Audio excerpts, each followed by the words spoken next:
I was looking at some old business case studies the other day, and there's this specific type of failure that just drives me crazy. Oh, yeah. What's that? It's not the scrappy startup that runs out of cash. I mean, that makes sense. It's the giant that fails. Right. The company that has the deepest pockets, the absolute best consultants, the massive market share, and they still get absolutely crushed by, two guys in a garage. It is the ultimate paradox, though, isn't it? Totally. We're all taught this very specific formula for success from the time we're in school. Mm-hmm.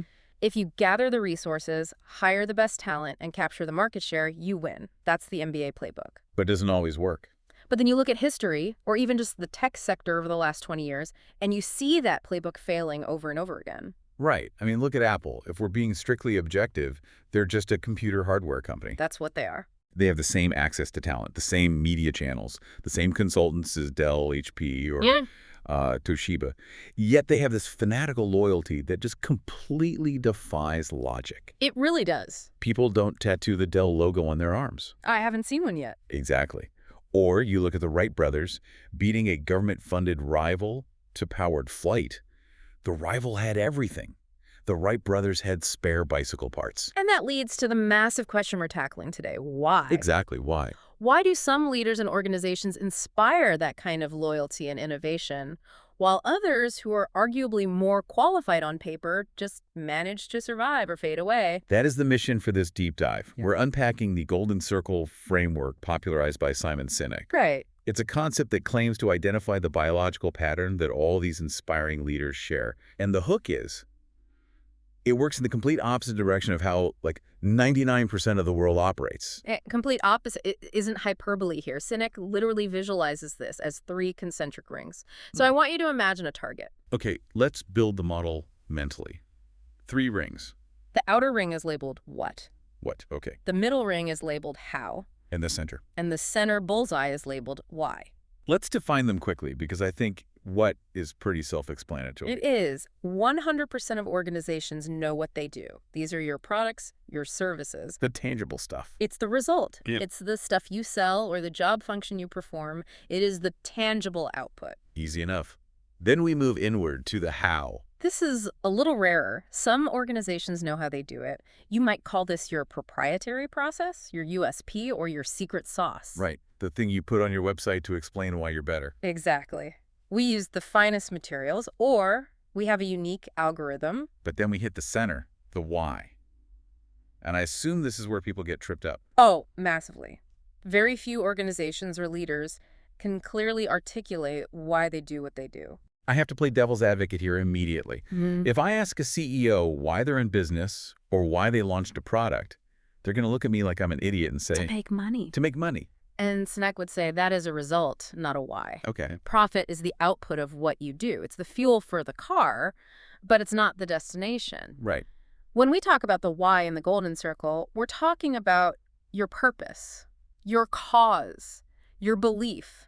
Why does your organization exist beyond the balance sheet? Why do you get out of bed in the morning? And crucially, why should anyone else care? That's the hard part. Why should anyone else care? Because usually when companies talk to us, they don't start there. They start with the product. Right. They communicate outside in. They start with the clearest thing, the what, and work their way in. They say, here's our product. It has these great features. It costs this much. Please buy it. It's the standard sales pitch. I'm a lawyer. I went to Harvard. I win cases. Hire me. Or I'm a car company. This truck has 400 horsepower and leather seats. Buy it. Precisely. And that works for a transaction. But the inspired leaders, the Apples, the Martin Luther King Jr.'s, the Wright brothers, they all think, act, and communicate from the inside out. They start with the why. They start with the why. The Apple example is probably the most famous application of this. It's almost a cliche at this point because everyone uses it. But it really is the best way to hear the difference in tone. It really is. So if Apple were a standard company, an outside-in company, what does that marketing pitch sound like? It sounds perfectly competent and perfectly boring. It would go something like this.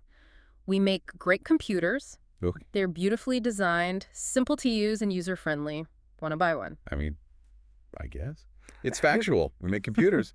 True. Beautifully designed. True. But it doesn't make me want to, camp out on a sidewalk for 3 days to get one. Exactly. It's uninspiring. That is how most companies sound. They give you the facts and expect a behavior.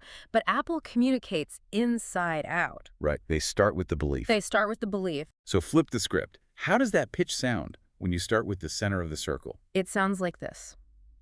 Everything we do, we believe in challenging the status quo. We believe in thinking differently. That's the why. You haven't even mentioned a computer yet. Right. Then they move to the how. The way we challenge the status quo is by making our products beautifully designed, simple to use, and user-friendly. And finally, the what. We just happen to make great computers. Want to buy one? It's subtle, but the difference is huge. In the first version, you're selling a machine. In the second, you're selling an identity. Yes. The computer is just the tangible proof of that belief. And that is the core insight of this entire deep dive. People don't buy what you do, they buy why you do it. This explains why Apple can sell anything. I remember back in the day when Gateway, the computer company with the cow spots on the boxes. I remember the cow spots vividly. And trying to sell flat-screen TVs. And purely on a what level, that makes sense. They make monitors. A TV is just a big monitor with a tuner. They were fully qualified. Technologically, yes. But nobody bought them. Nobody, because the Gateway was defined by they were a computer company. It felt disjointed for them to sell a TV.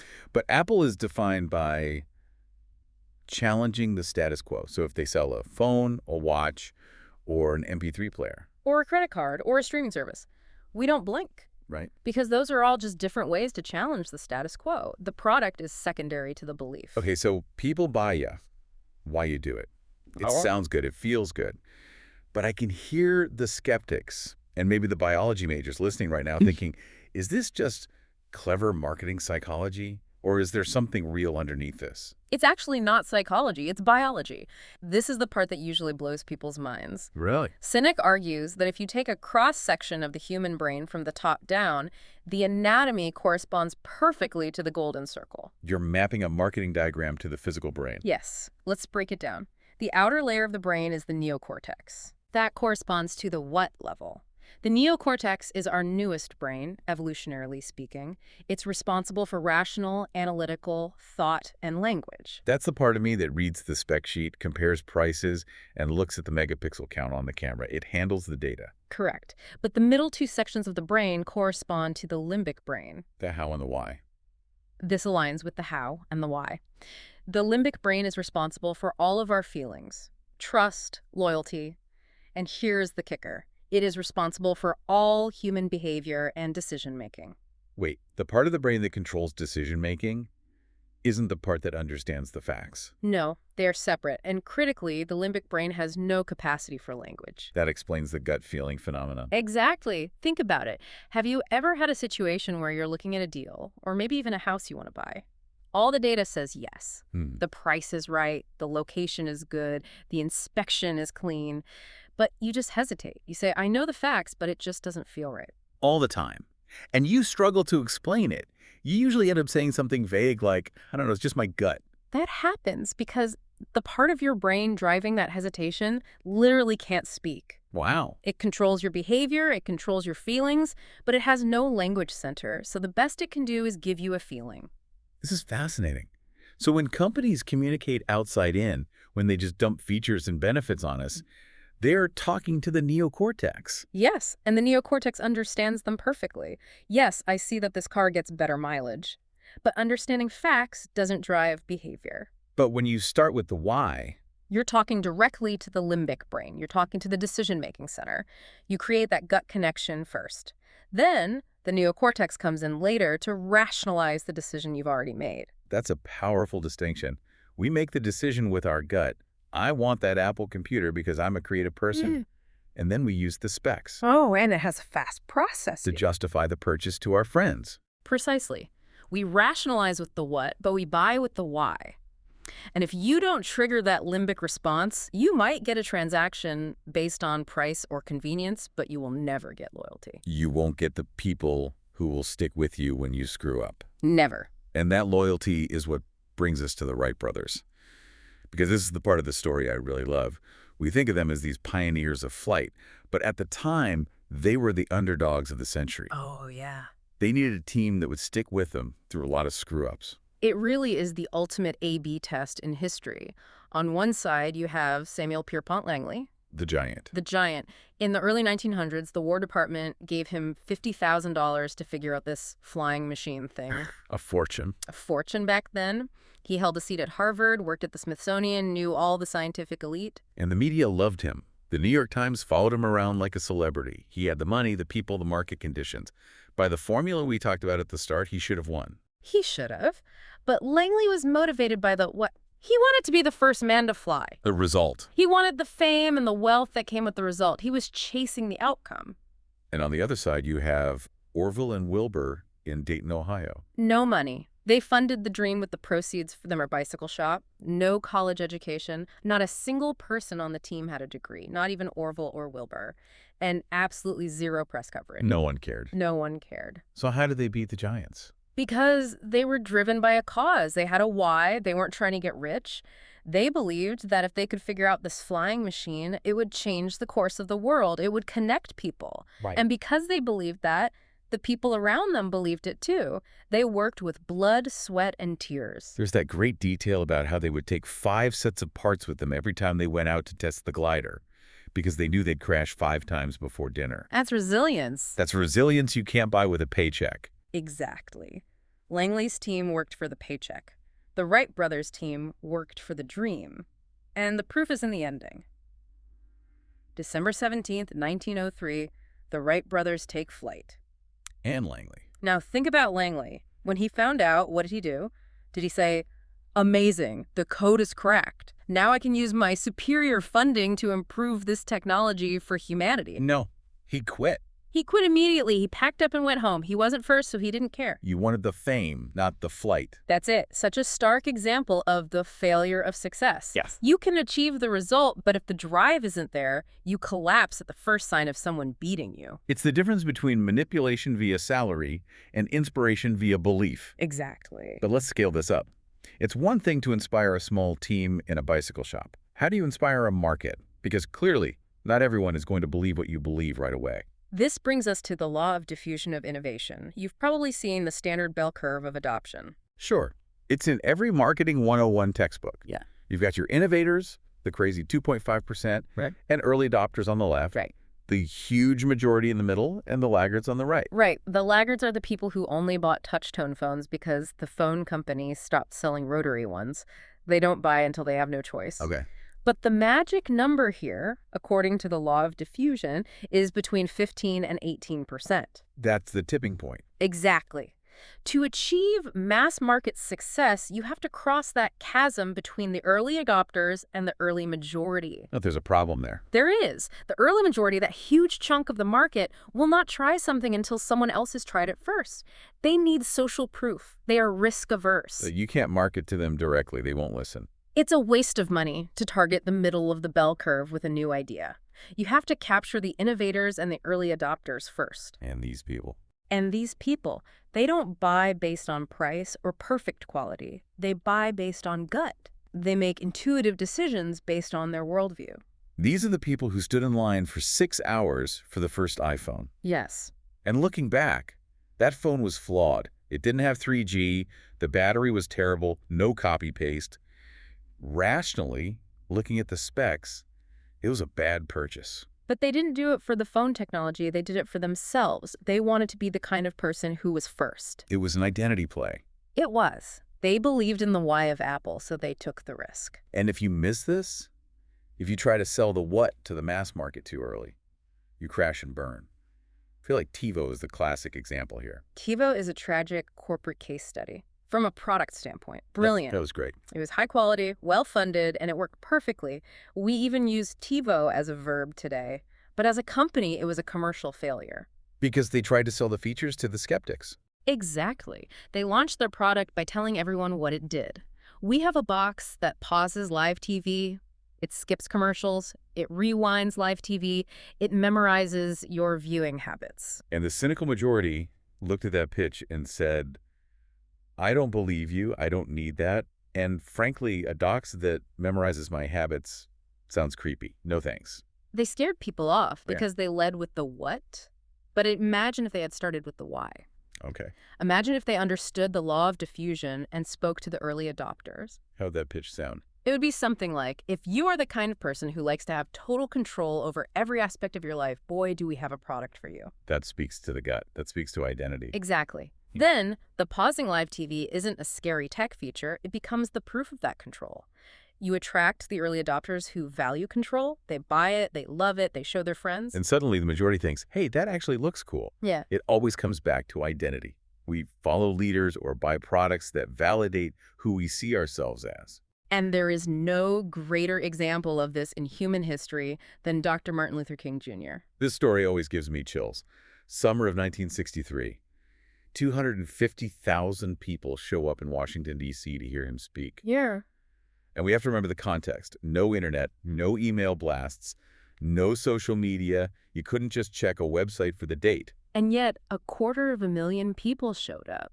Yeah. How do you mobilize that many people in the August heat? It's incredible. Dr. King had a gift. He didn't go around telling people what needed to change in America. He didn't offer a 12-point legislative plan to fix the system. He didn't sell the what? No. He went around telling people what he believed. I believe, I believe, I believe. He spoke about two types of laws, those made by authority and those made by man, and how until man's laws align with the higher authority, there would be no justice. And the people who believe what he believed took that cause and made it their own. They didn't do it for him. They did it for themselves. They told their neighbors who told their neighbors, and here's the profound part. How many of them showed up for Dr. King? 0. Right. They showed up for themselves. It was what they believed about America that got them on the bus. It was their own identity being validated by his words. It's worth noting that about 25% of that audience was white. That destroys the argument that they were there just for a specific demographic benefit or a specific legislative what? Exactly. They were there for a shared human belief. And that's why history remembers the speech. He gave the I have a dream speech, not the I have a plan speech. Oof. I have a plan. That sounds like every politician today. Yeah. Here is my 12-step comprehensive plan for the economy, and nobody cares. It inspires no, and that's the distinction Cynic makes between leaders and those who lead. Okay. Leaders hold a position of power or authority. We follow them because we have to, because they sign our paychecks or hold office. But those who lead inspire us. We follow them because we want to. We follow them for ourselves, not for them. And it is strictly those who start with why that have the ability to inspire that kind of action. Whether it's Apple challenging the status quo, the Wright brothers believing in flight, or Dr. King believing in justice, the pattern is identical. It is. So to bring this deep dive back to the surface for the listener, we've covered biology, history, and business. But what is the practical application here? Whether you're trying to hire a team, sell a product, or just get people to listen to your ideas, what is the takeaway? It's that the goal is not to do business with everyone who needs what you have. That is the old way of thinking. The goal is to do business with people who believe what you believe. Because if you just sell you're a commodity. You're fighting on price. You're a gateway selling TVs. Right. But if you start with the why, you're a leader. Exactly. Our biology dictates it. The part of our brain that drives behavior, the limbic brain, responds to purpose, not specs. If you want loyalty, if you want innovation, if you want people to work with blood, sweat, and tears, you have to start with the why. It's such a simple concept, 3 circles. But it completely reframes how we look at success. It stops being about resources and starts being about conviction. And that's the most encouraging part for anyone listening who feels like an underdog. You don't need the War Department's money to change the world. You don't need the biggest marketing budget. You just need a belief. You just need a belief that others can latch on to. I love that. Before we wrap up, I want to leave our listener with one final provocative thought. We've talked a lot about corporate whys and historical whys, but what about the personal why? That's the hardest one to answer. It is. But try this experiment. You know what you do for a living. You know how you do it. But if someone asked you why you get out of bed in the morning, and you couldn't use to pay the bills as an answer, could you actually tell them? That's a tough question. Because if our gut decisions are the most honest drivers of our behavior, figuring out that answer might just be the most important thing you ever do. Once you find that why, everything else, the how and the what, usually falls into place. Thanks for diving in with us. Always a pleasure.